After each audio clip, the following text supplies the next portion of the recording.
yataku moyak koyake yai koyake. Meta Opang Minahasa Waya Channel. Disclaimer. Yang ada di dalam konten video ini adalah rangkuman dari berbagai sumber yang menjadi versi Minahasa Waya Channel. Jika ada perbedaan sudut pandang, silakan ikuti versi yang menurut Anda benar. Please enjoy this video. Siri Wangkotabea, Karapi Karya, Minahasa Waya Channel. Konten kali ini, Mimin C akan membahas sejarah mengenai salah satu tokoh yang paling terkenal di sejarah negara Minahasa. Beliau adalah Dotu Paecat Supit Sahiri Macex. Sejarah Dotu Supit, sang panglima atau jenderal, atau keterusan negara Malesung yang kemudian dipilih menjadi presiden negara Minahasa yang pertama. Dotu Supit bernama lengkap Paecat Supit Sahiri Macex. Sumber tulisan dari Grafland yang menyebut Supit lahir tahun 1628 dan meninggal Maret tahun 1738. Paecat Supit Sahiri Macex adalah anak dari Posuma dan ibunya Winuni, seorang panglima suku Tombulu dari Talete, serta cucu dari Tonaas Lumi Worotikan dan Sui. Tonaas Lumi saat itu menjabat sebagai Tonaas Wangko atau kepala suku Tombulu. Kakeknya Paecat Supit yaitu Tonaas Lumi juga mengobarkan semangat perlawanan suku Tombulu terhadap Spanyol setelah dirinya ditampeleng oleh serdadu Spanyol pangkat rendah. Ayah Supit yaitu Posuma adalah seorang mahmuis pengayo alias headhunters, pemburu kepala. Beliau berhasil memotong kepala pemimpin Spanyol yang bernama Don Pedro Alcazar. Posuma menikahi wanita asal Tombariri yang bernama Winuni. Kemudian melahirkan Supit dan Rego, seorang wewene yang kemudian dinikahi oleh Mumamengko. Posuma meninggal usia muda pada saat berperang melawan Spanyol dan diwarogakan di Limondok atau Sumondat, nama lama dari Wanua Talete. Setelah Posuma meninggal, istrinya yaitu Winuni menikah dengan kepala Tombariri bernama Ombeng yang juga seorang duda. Setelah istrinya yang bernama Tongkang meninggal, anak dari Ombeng dan Tongkang adalah Rapar dan Ogi. Kemudian Supit kecil menjadi anak angkat dari Ombeng. Dan Supit sangat disayang oleh Ombeng daripada anak kandungnya sendiri, karena Supit pandai mengambil hati ayah tirinya. Setelah Ombeng meninggal, maka kepala Tombariri digantikan kepada Supit. Kakaknya Supit yang bernama Tonaas Lumi beserta seluruh Tonaas dari Wanua di negara Malesung berkumpul di Bukit Wowo dan berunding memilih Tonaas Wawor dari Kamasi sebagai Tonaas Wangko Umbanua Malesung, atau bahasa sekarangnya adalah Presiden Negara Malesung. Bagi yang belum tahu tentang Tonaas Wawor, silakan dilihat video tentang kisah Tonaas Wawor di channel ini nih. Pada bulan Februari tahun 1644 utusan negara Malesung berangkat ke Ternate yang terdiri dari Tonaas Lumi dari suku Tombulu, Tonaas Umboh dari suku Tonsea, Tonaas Lontaan dari suku Tontemboan dan bersama 5 orang pengawal gagah berani lainnya. Setibanya di Ternate mereka harus bertemu dengan Pedro Ranti karena beliau mendapat gelar sebagai Kolano yang artinya raja orang yang berpengaruh, karena beliau juga merupakan blasteran bangsawan Eropa dan Malesung. Pedro Ranti menjadi penerjemah antara negara Malesung dan kerajaan Belanda. Perundingan berhasil dan Belanda akan membantu negara Malesung. Di tahun yang sama 1644 mereka kembali ke negara Malesung bersama dengan Pedro Ranti dan melakukan rapat Wangko atau besar di Bukit Wawo, yang hasil dalam rapat tersebut menunjuk Supit menjadi teterusan Warane atau panglima atau jenderal negara Malesung. Hal ini penting karena di dalam negara Malesung terjadi banyak pertempuran melawan tentara Spanyol, seperti di pantai-pantai dari Tanah Wangko sampai Likupang dan yang sering terjadi di daerah Wenang atau Manado. Di samping itu, memang sangat perlu sekali suatu negara adanya panglima atau jenderal besar. Berhubung Belanda belum juga datang ke negara Malesung selama 10 tahun dan peperangan dengan Spanyol semakin dahsyat dengan kedatangan pasukan tambahan Spanyol dari Mindanao, Filipina, maka diadakan rapat dan mengirim utusan yang kedua ke Ternate pada tahun 1654 yaitu Jenderal Supit, Pastor Paat, Lonto. Perundingan dengan Belanda berhasil dan mereka akan tiba ke negara Malesung dalam waktu yang cepat. Supit, Paat, Lontoh pun kembali ke negara Malesung dan Dewan Serikat Negara Minaisa pun segera mempersiapkan menyambut kedatangan Belanda. Paecat Supit merupakan salah satu tokoh yang ikut teken perjanjian persekutuan Verbond 10 Januari tahun 1679. Pada tanggal 10 Januari tahun 1679 dimateraikanlah perjanjian secara tertulis di atas plat tembaga Verbond 10 Januari tahun 1679 antara Belanda dan negara Malesung. Pada tahun 1694 sampai 1695 terjadilah Perang Negara Malesung melawan Kerajaan Bolaang Mongondo. Di saat inilah para warani negara Malesung mengobarkan semboyan Mina Esa Badan Pemerintahan tertinggi negara Malesung. Suku-suku di negara Malesung saling bersatu melawan Kerajaan Bolaang Mongondo. Tonaas Lumi Worotikan juga memimpin warani suku Tombulu menyerang Kerajaan Bolaang Mongondo. Namun naas beliau tewas di lereng pegunungan Wulur Mahatus. Sampai saat ini untuk mengenangnya bukit tersebut dinamai Worotikan. Setelah Tonaas Wawor pensiun dari Tonaas Wangko Umbano Malesung atau Presiden Negara Malesung. Di negara Malesung terjadi ketidakstabilan yang menimbulkan kekisruhan peperangan antar suku. Tondano melawan Tombulu, Tondano melawan Tonsa dan lain-lain. Melihat hal demikian, maka Panglima Komandan Tertinggi atau Jenderal Besar Negara Malesung yaitu Gotu Supit beserta Lontoh dan Pastor Pa berusaha meredamkan peperangan antar suku tersebut. Namun naas Pastor Paat meninggal terbunuh oleh pasukan yang tidak diketahui ketika sedang berada di tanah Tonsea. Dan Pastor Paeti diwarogakan di Minawanua Treman Tonsea. Untuk mengenang jasa Supit, Paat, Lontoh maka rakyat Tonsea mendirikan patung mereka di daerah Koditan. Pacat Supit mempunyai 1 permaisuri dan 6 istri serta banyak salir. Permaisurinya bernama Laya dari Wanua Kamasi Tombulu. Istri pertama adalah Suanen dari Wanua Ares. Dikisahkan bila Supit berkunjung ke Manado untuk urusan jabatannya di Benteng Belanda. Dan banyak kali bermalam di rumah kepala balak Ares bernama Rumondor di Tikala. Sang kepala Ares telah berusia tua, namun mempunyai banyak istri, dan istri mudanya bernama Suanen. Dan Suanen benar-benar jatuh hati kepada Supit pada pandangan pertama. Saat acara pesta setelah panen memetik padi baru di Ares, yang di masa itu biasa menjadi ajang perkawinan penduduk Malesung, Suanen yang menari dan menghibur di depan suaminya Rumondor, dan Supit terang-terangan mengungkapkan isi hatinya kepada Supit. Rumondor yang maklum dengan rela hati menyerahkan istri mudanya yang cantik itu menjadi istri Supit. Mendengar kejadian tersebut, Laya permaisuri Supit marah dan mengancam akan mencabik-cabik Suanen. Maka, Supit yang takut pada permaisurinya tidak berani membawa istri barunya ke Katingolan ibu kota Balak Tombariri. Di Ares, ia membangun rumah baru untuk Suanen yang kelak melahirkan anak lelaki dinamai Tololiu. Istri kedua adalah Woki Konda, seorang putri dari kepala Walak Pasan Bangko atau Ratahan yang bernama Watuseka. Sekitar tahun 1682 Supit memimpin pasukan negara Minahasa, membantu Komandan Benteng Manado Sersan Herman Smith menghukum Walak Pasan Ratahan, Pansawang dan Ponosakan.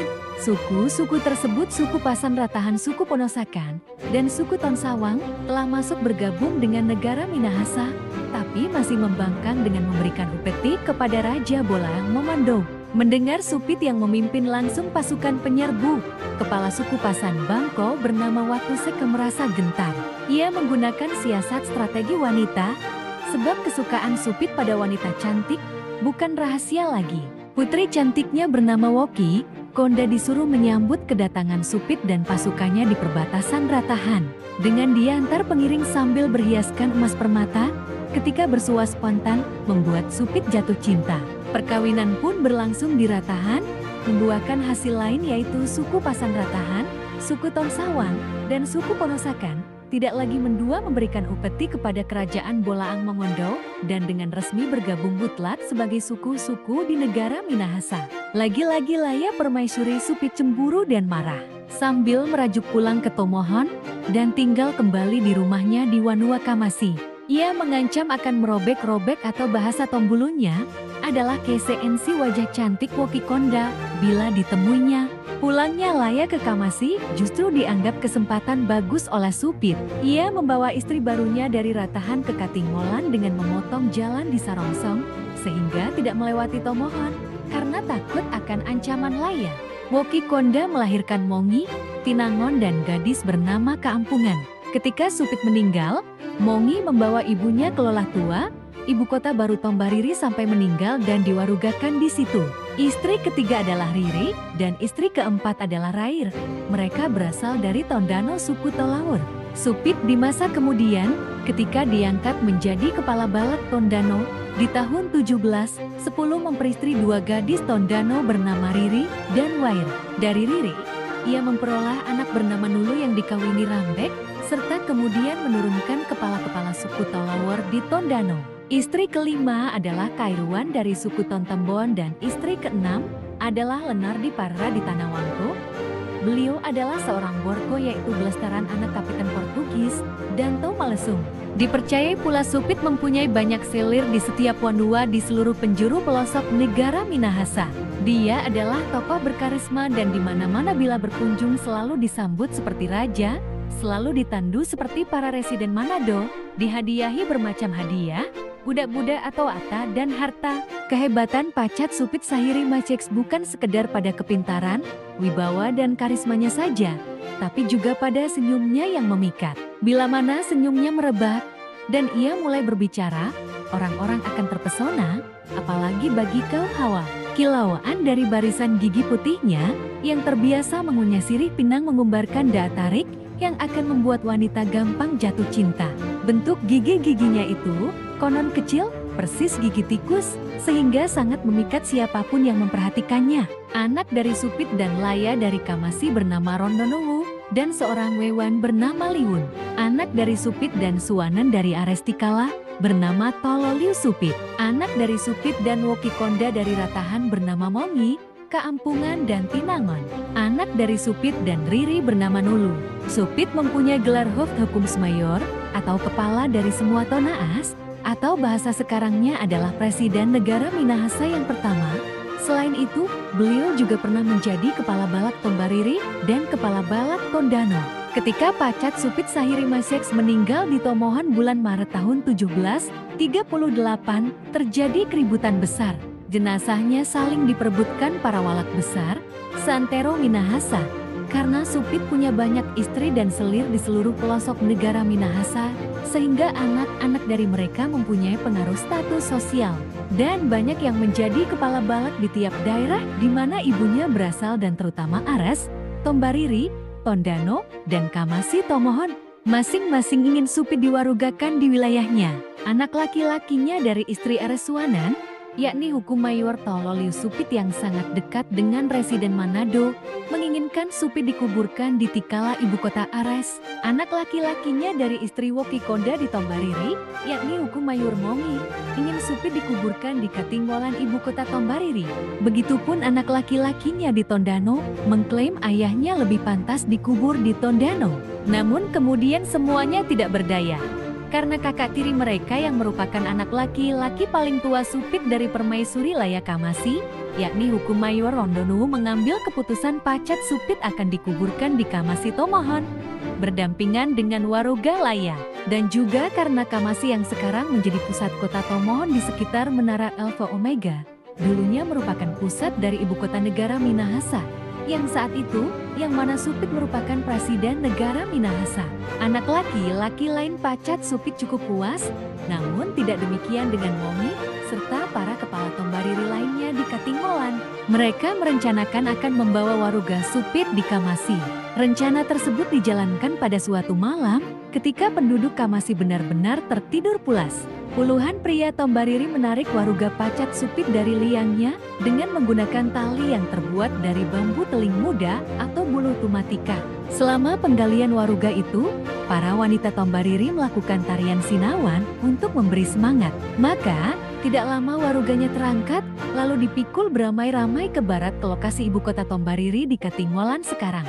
Ritual sinawan memimpin mereka sampai Waruga tiba di negeri, dan kemudian dikuburkan ulang. Kakak tertua yaitu Rondonuwu, anak dari Supit Laya Kamasi, awalnya marah besar dengan ulah adik tirinya, namun kemudian setelah Mongi memberi alasan bahwa ayah mereka paling layak dan pantas dikubur di Katinggolan tempatnya lama memerintah, Rondonuwu sebagai kakak tertua akhirnya mengalah dan menerima dengan lapang dada agar tidak terjadi keributan. Setelah Mongi memindahkan ibu kota balak Tombariri ke Lolah, bekas ibu kota lama di Katingmolan tinggal menyisakan negeri bernama Woloan yang kemudian dihancurkan gempa bumi dahsyat tanggal 8 Februari tahun 1845. Gempa yang sering dikaitkan dengan letusan Gunung Lokon itu berlangsung selama 9 hari 9 malam, menelan banyak korban jiwa, terjadi retakan besar di sana-sini dan ancaman longsor di bagian utara dan selatan Katingmolan yang memang bertebing. Penduduk Woloan makin sengsara karena saat itu pun berjangkit wabah penyakit. Para pemimpin Woloan di Katingmolan ketika itu dihadiskan Tona Asrumondor, Walian Ponto, Putusan Kapoh dan Keterusan Maka menyepakati memindahkan Woloan ke tempat aman di bagian selatan, lokasi sekarang. Untuk rencana pemindahan tersebut sampai dilakukan 3 kali acara linigawan, baru diperoleh tanda baik. Pemindahan Woloan di tahun 1845 itu juga berlangsung semarak. Waruga Pacat Supit ikut ditarik dari liangnya dan diusung beramai-ramai ke lokasi baru yang hanya berjarak sekitar 1 kilometer. Pemindahan negeri serta Waruga Supit tersebut dimeriahkan dengan pesta rakyat. Penduduk menabuh bunyi-bunyian serta memainkan musik lengdeng, yakni gitar dari bambu yang dipetik-petik dan berbunyi deng-deng. Khusus ritual Waruga Pacat Supit yang ditarik menggunakan tali bulu tumatika disemaraki wanita-wanita yang menarikan tari Mangalong. Akhirnya waruganya ditanam kembali di tengah-tengah pemukiman baru kini masuk Kelurahan Woloan 2 Kecamatan Tomohon Barat. Tepatnya sekarang berada di depan Gereja Gemim, Ebenezer Woloan. Konon, di saat pemindahan tahun 1845 itu lahir 2 anak, yakni Tingku Lendeng yang diberi nama demikian oleh orang tuanya untuk memperingati kemeriahan musik lengdeng yang tengah berlangsung. Anak kedua dinamai Rumengan karena lahir bersamaan dengan dimulainya pemindahan penduduk dari Katingmolan. Ketika Zendeling Tanawangko Nikola Asgra Aflan melakukan pembaptisan pertama di Woloan 14 Oktober tahun 1860, ia segera membangun gereja sederhana di dekat Waruga Pacat Supit yang saat itu menjadi pusat kegiatan agama alifur warga Woloan Tombulu. Gereja yang berkembang dengan nama Gereja Protestan bersimbol ayam dan kemudian bernama Ebenezer kini seakan identik dengan Waruga Supit yang telah berkali mengalami pemugaran. Setiap tahun Saban tanggal 10 Januari dilakukan peringatan sejarah penting bagi negara Minahasa, yaitu penandatanganan kontrak Verbon 10 Januari tahun 1679. Upacara resminya dengan dipimpin Residen Manado bertempat di Monumen Peringatan 250 tahun Perjanjian Belanda Minahasa yang dibangun tahun 1929. Kemudian dilanjutkan dengan kunjungan ziarah ke Waruga Sahiri saksi perjanjian tersebut, Waruga Pacat Supit di depan Gereja Protestan Woloan kini Gereja Gemam Ebenezer Woloan 2 yang ikut dipugar di tahun 1929 di bawah petunjuk asisten Residen Manado Max Hammerstar. Kenapa setiap peringatan Verbon 10 Januari selalu dirayakan juga di Waruga Supit? Karena selain beliau sebagai sahiri atau saksi atas kejadian penandatanganan Verbon tersebut, beliau juga merupakan presiden pertama negara Minahasa yang sangat dihormati oleh seluruh rakyat negara Minahasa dan juga dihormati oleh orang-orang Belanda. Oke, cukup sekian pembahasan mengenai sejarah Dotu Supit. Yuk di like, komen dan share, Subscribe. dan aktifkan loncengnya. Terima kasih.